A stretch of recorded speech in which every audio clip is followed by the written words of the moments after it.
Ayan o. Diba? Alam mo, binili ko ng daddy ko ng sandals. Ang ganda-ganda o, tingnan mo. Nga pala sa Amerika ako mag-aaral. Sabi ng mami ko.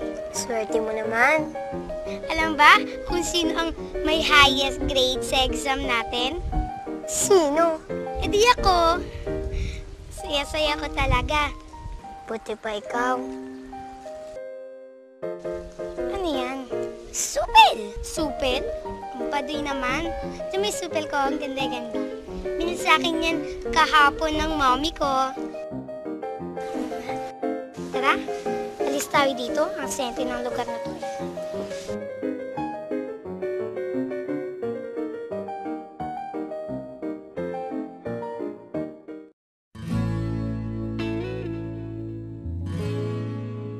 Uy, alam mo, may kwenta ako sa'yo.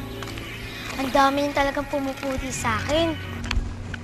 Yung mga classmates natin, mga teacher. Ang daming pumupuri sa akin talaga. Grabe, sa bahay namin, ako daw ang pinakamatalino, masipag, maganda. Grabe talaga. Pati ba naman yung mga kapitbahay namin? Maganda daw ako, ubo daw ng ganda. Alam mo ba, masakit na ang tenga ko sa karinig ng mga papuri nila. Purihin ka ng ibang tao at huwag ng iyong sariling bibig ng iba at huwag ng iyong sariling mga labi.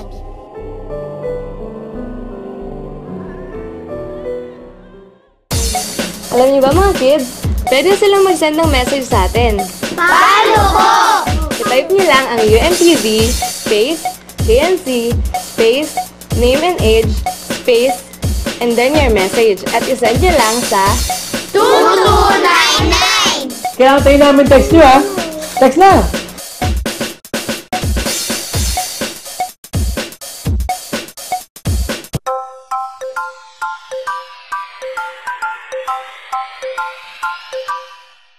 Hello mga kids! Andito na naman kami para basahin yung mga nag-email at nag-text sa 2299. Oliver, umpisan mo na. Okay, ang first sender natin ay from 0915-7039-923. Ang pangalan niya ay Jemima Joy Calma. She's 10 years old. Ang sabi niya, I really like your show. It makes me feel more closer to God. It also makes me be a good Christian and follower of Christ. Maraming salamat sa iyo, Jemima. Ito po ang ating next sender. Ang number po niya ay 0915-922-8848. Ang pangalan po niya ay James Arquero, 8 years old. Pwede po ba batiin niyo ako sa KNC show? O binabati ka namin, James. Hi James! Ako naman na. Ito ay galing kay Arvin Asuncion, 12 years old. Ang number niya ay 0917-9013-223. Sana mas habaan niyo pa ang oras ninyo. Oo nga, Arvin. Sa awa at tulong ng Diyos, masahabaan pa namin ang oras namin. Thank you sa pagte-text mo. Mag-text ka ulit ah. Paano nga pala ulit ang pagte-text sa atin? Okay, para malaman natin kung paano, panoorin niyo po. Alam niyo ba mga kids, pwede silang mag-send ng message sa atin. Paano po? I-type niyo lang ang UNTV, space, KNC, space, name and age, space, and then your message. At isend niyo lang sa 2299! Kailangan tayo namin text nyo ha. Text na!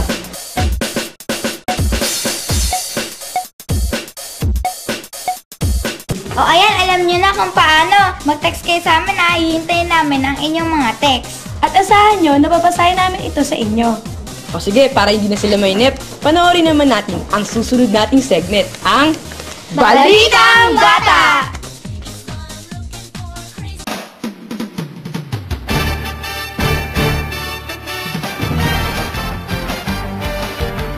Magandang araw, ito ang Balitang Bata.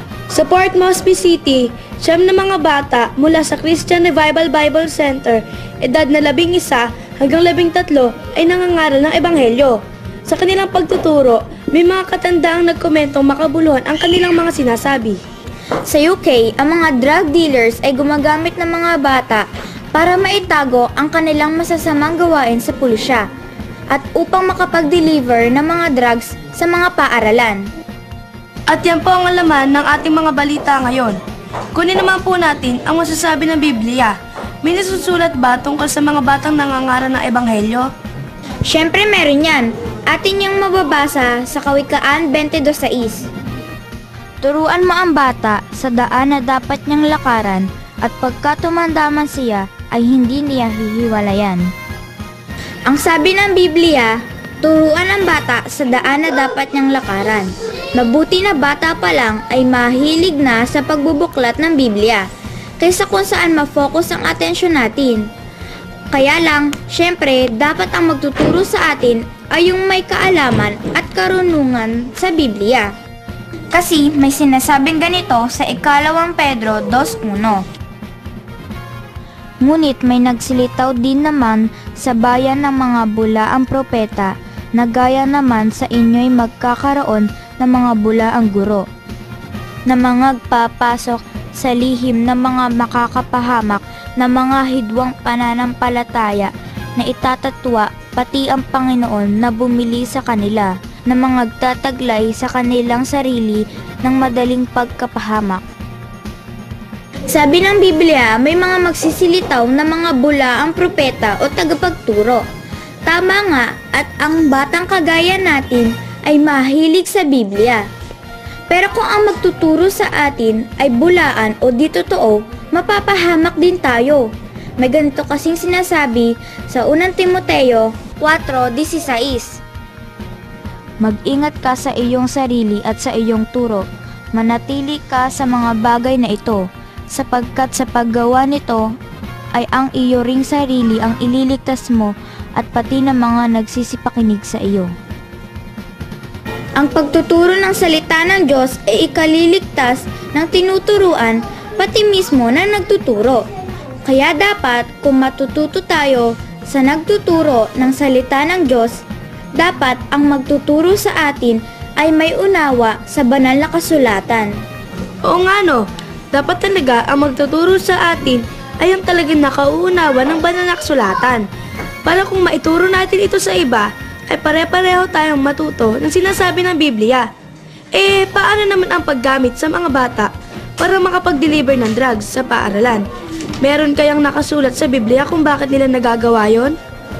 Yan ay ating namang mababasa sa Efeso 4:18. Nasa kadiliman ng kanilang pag-iisip ay nangahiwalay sa buhay ng Diyos dahil sa kahangalang nasa kanila dahil sa pagmamatigas ng kanilang puso. Ang mga taong nakakagawa pala ng ganon ay mga nasa kadiliman o taong hindi nakakaunawa ng salita ng Diyos. Kaya pati mga batang walang muwang ay nakakasangkapan sa maling paraan. Tama! Wala kasi silang alam sa aral ng Diyos. At kung meron man, ay pinatitigas nila ang kanilang puso na hindi sumunod sa Diyos. At paalala rin po sa aming mga magulang, lagi niyo po kaming babantayan. Kasi po, masama na ang panahon ngayon. Maraming tao po ang mapagsamantala. Huwag po tayong basta-basta na lang magtitiwala kung kani-kanino. Tama po yon. Minsan pa, hanggang sa muling pag-uulat. At para naman po sa verse of the day ay mababasa natin ito sa Kawikaan 3:12. Sapagkat sinasaway ng Panginoon ang kanyang iniibig, gaya ng ama sa anak na kanyang kinaluluguran. For whom the Lord loveth, He corrected, even as a father the son in whom He delighted. Hanggang sa muli, ako po si Avin. At ako naman si Javel. Dito lang sa Balitang Bata.